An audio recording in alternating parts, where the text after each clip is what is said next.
Kilo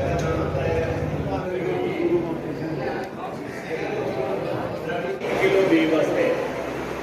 लोग 10 litre पानी वो जो जिन्ना पानी है वो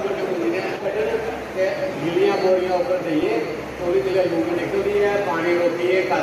जीवाणु करती उतना ही असर टाइफाइड का करता है। ठीक है कि बकानी बीमारी को बचने का एक इलाज है सी ट्रीटमेंट बीज उपचार ट्राइकोडर्मा कने करो या व्यवस्थित कने करो। तो दूसरा ये है कि जिसले तुम पनीरी मुड़ते हो तो पनीरी की एक दिन पहले पानी लाई लो और खलोते पानी के पनीरी मुड़ के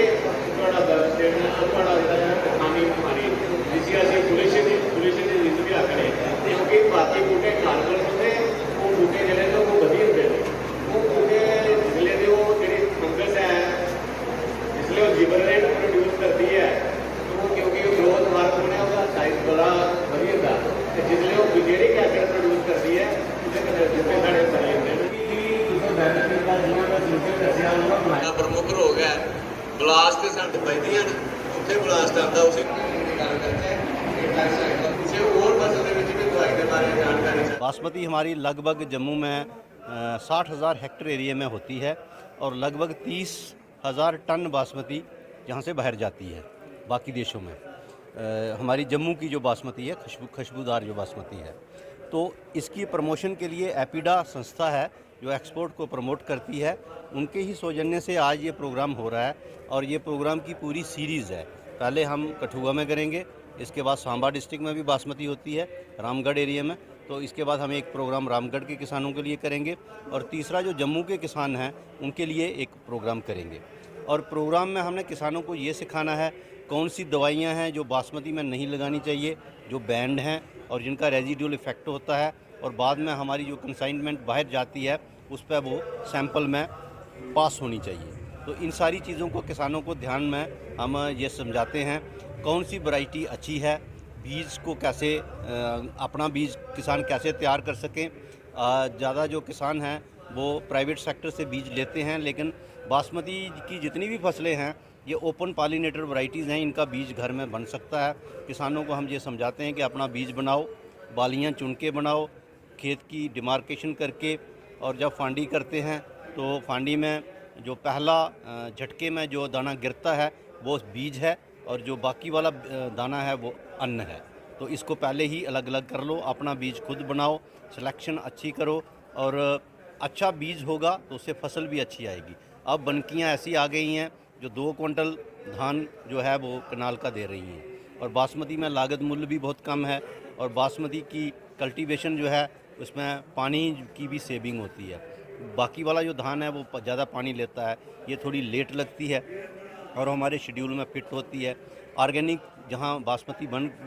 उगाई जा रही है उसमें भी ये बहुत अच्छे तरीके से फिट होती है। तो हम किसानों को ये पूरी जानकारी दे रहे हैं, बीज बनाने से लेके बीज का उपचार, खड़ी फसल को कैसे उसकी देखरेख करनी है, कैसे खरपतवार को कंट्रोल करना है और जब फसल कट जाए तो उसको संभालना कैसे है, उसको मंडीकरण कैसे लेना है और फिर छोटे छोटे जो हमारे किसान हैं इनको कैसे इकट्ठा किया जाए, इनकी एग्रीगेशन की जाए ताकि छोटा किसान मिलके अगर फार्मर प्रोड्यूसर ऑर्गेनाइजेशन बनाता है तो अपनी जो प्रोड्यूस है वो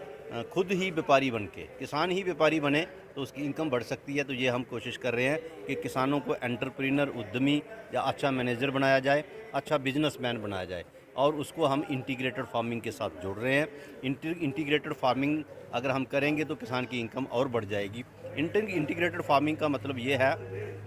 पशुधन भी रखो, खेती भी करो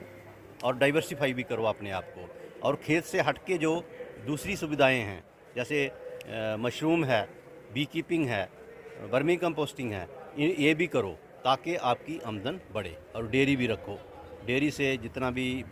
हमारे भेड़ बकरी है, पोल्ट्री है, तो ये जो गाय भैंस है इनको पालो ताकि अगर आप इंटीग्रेटेड फार्मिंग करोगे तो आपकी इनकम खुद ब खुद बढ़ जाएगी और छोटे किसान के लिए ये बहुत ज़रूरी है। कुल मिला के हम यहाँ बासमती को प्रमोट कर रहे हैं, तो बासमती को प्रमोशन के लिए यही हम किसानों को सुझाव दे रहे हैं कि वो आज वो जो जहाँ से सीख के जाएंगे अपनी प्रोडक्शन कैसे बढ़ाएंगे और अच्छी गुणवत्ता वाला चावल कैसे पैदा करना है और उसकी जो रिकवरी है वो भी अच्छी हो। जब शेलिंग में जब दाना जाता है तो उसकी रिकवरी भी अच्छी होनी चाहिए। Umar scientific officer BDF APEDA से। आज एक वर्कशॉप आपके कटवा ज़िले में की जा रही है बासमती के प्रमोशन के लिए।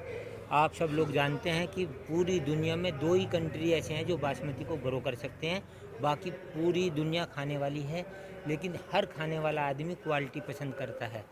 और वो क्वालिटी हमारे देश में अभी किसान भाई नहीं बना पा रहे हैं।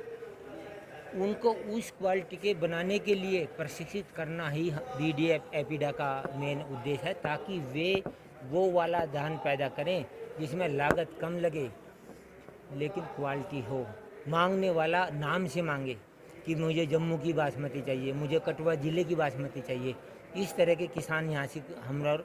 डेवलप करना चाह रहे हैं। करें तो मंडीन ब्लॉक के हरिपुर पंचायत में आज बहुत बड़ा एक दिन का वर्कशॉप चल रहा है, जहाँ बड़े बड़े एक्सपर्ट दिल्ली से भी आए हैं, जम्मू से भी आए हैं, चीफ साहब आए हैं, डायरेक्टर साहब आए हैं और काफ़ी संख्या में हमारे जो किसान भाई हैं 300-400 की 500 की संख्या में वो भी यहाँ पहुँचे हैं। और एक दिन की जो वर्कशॉप है बड़ी अच्छी ट्रेनिंग मिल रही है और कैसे बासमती की फसल लगानी है, कैसे हमने ये फसल तैयार करनी है। बार बार जो खराबा हो रहा है फसल का 2-3 साल लगातार से क्यों हो रहा है, किसान कहीं ना कहीं डरा हुआ है। फसल लगाते तो हैं बासमती की, लेकिन उनको पता नहीं ये लास्ट तक ये रहेगी कि नहीं रहेगी, या लेट जाएगी, या इनको क्या इनका खराबा होगा कि नहीं होगा ये कोई। क्योंकि फसल इसमें आज जो तरीके से जिस तरीके से हमारे जो एक्सपर्ट आए हैं उन्होंने जैसे समझाया है, जो दिल्ली से आए हैं, तो बहुत अच्छा लगा। किसानों को कुछ ना कुछ उनके जानकारी मिली है कि हम कहाँ गलती करते हैं, जो गलतियाँ बार बार हो रही हैं वो क्यों हो रही हैं।